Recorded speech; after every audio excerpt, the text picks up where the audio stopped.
નમસ્કાર દર્શક મિત્રો, આપ જોઈ રહ્યા છો અરવલ્લી ન્યૂઝ।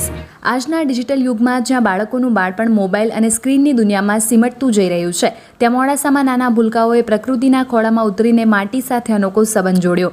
માટીમાં ધમાલ, ડીજેના ધબકારા પર ઝૂમતી ખુશીઓ અને સ્વિમિંગ પૂલમાં છબછબિયા વચ્ચે કલરવ શિશુ વિકાસ કેન્દ્રમાં ઇન્ટરનેશનલ મડ ડેની એવી રંગત જામી કે સમગ્ર કેમ્પસ બાળ હાસ્યના કલરવથી ગુંજી ઉઠ્યો।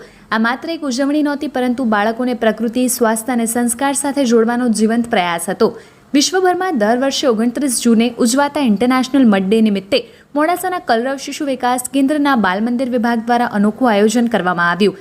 સિનિયર કેજીના વિદ્યાર્થીઓ માટે ખાસ તૈયાર કરાયેલા માટીના ખાડામાં ડીજેના તાલ સાથે નાના ભૂલકાઓ મન મૂકીને રમ્યા, કૂદ્યા અને માટી સાથેનો નિખાલસ આનંદ માણ્યો।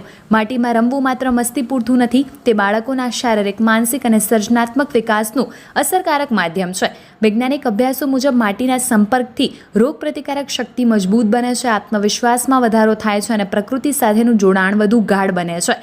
મોડાસા કેળવણી મંડળના પ્રમુખ વિપિનભાઈ શાહના માર્ગદર્શન હેઠળ યોજાયેલા આ કાર્યક્રમમાં ફાધર્સ ડેની પણ હર્ષોલ્લાસભેર ઉજવણી કરવામાં આવી। બાળકો સાથે વાલીઓએ પણ માટીમાં ઉતરી બાળપણની યાદોને ફરી જીવંત કરી। ડીજેના ધમાકેદાર તાલે ડાન્સ, માટીમાં ધમાલ, સ્વિમિંગ પૂલમાં છબછબિયા અને શિક્ષકો, વાલીઓના ગરબાથી સમગ્ર કેમ્પસ ઉત્સવના રંગે રંગાઈ ગયું। કપડાં ગંદા થવાની કોઈ ચિંતા નહોતી, હતી તો માત્ર બાળપણને ખુલ્લેઆમ જીવવાની ખુશી।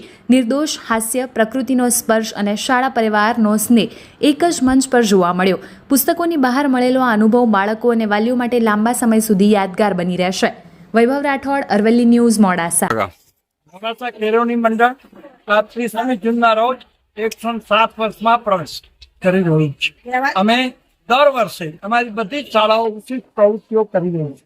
એમાં બાલ મંદિરના બાળકો માટે અમે દર વર્ષે જુદી જુદી પ્રવૃત્તિઓ નાના બાળકો માટે કરીએ છીએ। બાળકોની માતા અને પિતાઓ પાણી સાથે ના રમવું, માટી સાથે ના આરોપવું, આવા બધા સૂચનો આપે છે, જેથી બાળકો પ્રકૃતિ સાથે જોડાઈ શકતા નથી। એ પ્રકૃતિ સાથે જોડવાનો એક પ્રયોગ અમે છેલ્લા 3-4 વર્ષોથી કરી રહ્યા છીએ। આજે અમારા બાળકો પલાળેલી માટીમાં વરસાદ જ્યારે આવતો હોય ને માટી જે બગડતી હોય છે, ભેગી થતી હોય છે, એવી માટીની અંદર આડોતા રગદોળાયા, એવી જ રીતે બીજા પાણીથી નાયા અને ખૂબ કૂદ્યા। આ ઉપરાંત અમે અહીંયા આગળ બાથની વ્યવસ્થા કરેલી, એમાં પણ ખૂબ પ્રેમપૂર્વક નાયા, કારણ કે મોડાસાના નગરમાં એવી બાથની નાના બાળકો માટેની સગવડ નથી। એક સમય અમે શાળાના પટાંગણમાં ઊભી કરી અને બાળકોમાં એમાં આનંદ કર્યો।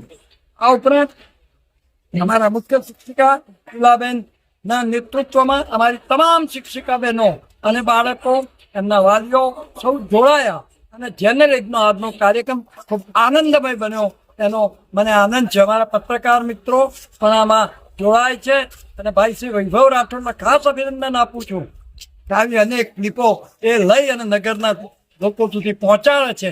એને લઈને આ શાળાની પ્રવૃત્તિમાં પણ એનો યોગદાન છે, એ માટે એનો પણ આભાર માનું છું અને સૌનો વાલીઓ જે અહીંયા ઉપર છે એમનો પણ આભાર માનું છું।